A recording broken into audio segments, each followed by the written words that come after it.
Bonjour tout le monde. Alors, cette semaine, si vous avez pu voir les différents articles qui sont passés, on a parlé du syndrome de Stockholm.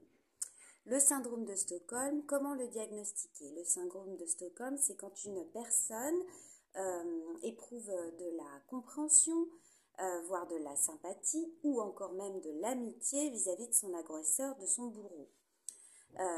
Et qui va jusqu'à ne pas vouloir porter plainte contre lui ou contre elle. Il y a 3 phases pour pallier à ce syndrome. La première phase, c'est la phase de rupture totale entre l'agressé et l'agresseur. Il faut vraiment qu'il y ait une rupture complète de manière à ce que la personne soit apte à se libérer de l'emprise dans laquelle elle se trouve. La deuxième phase, alors, c'est la phase de prise de conscience. La personne, l'agressée, va prendre conscience du caractère toxique de sa relation avec son bourreau. Et la dernière phase, alors pour cette deuxième phase, il y a même des thérapeutes qui vont jusqu'à emmener les victimes sur le lieu de leur agression, de manière à ce qu'elles puissent s'imprégner un petit peu de l'atmosphère, revivre les choses mais sous un œil neuf et pouvoir vraiment réaliser que c'était ce qui leur est arrivé, c'est très grave.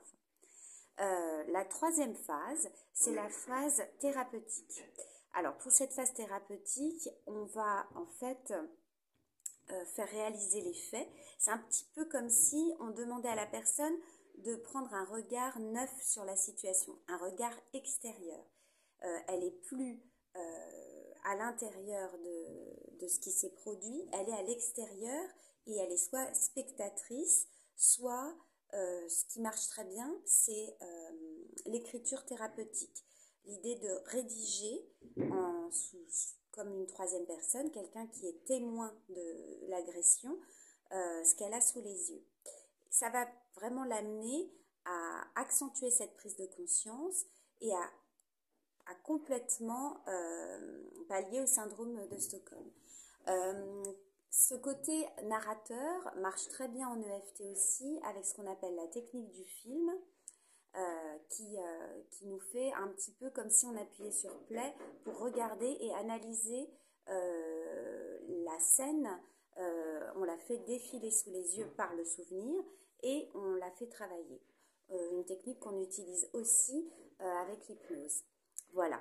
Bon, comme d'habitude, si vous avez des questions, que vous voulez les poser en privé, vous pouvez me contacter en message privé. Vous pouvez aussi éventuellement nous témoigner d'une expérience en commentaire et ne pas hésiter à poser des questions. Voilà. En attendant, je vous souhaite une très bonne fin de semaine et un très bon week-end. Au revoir.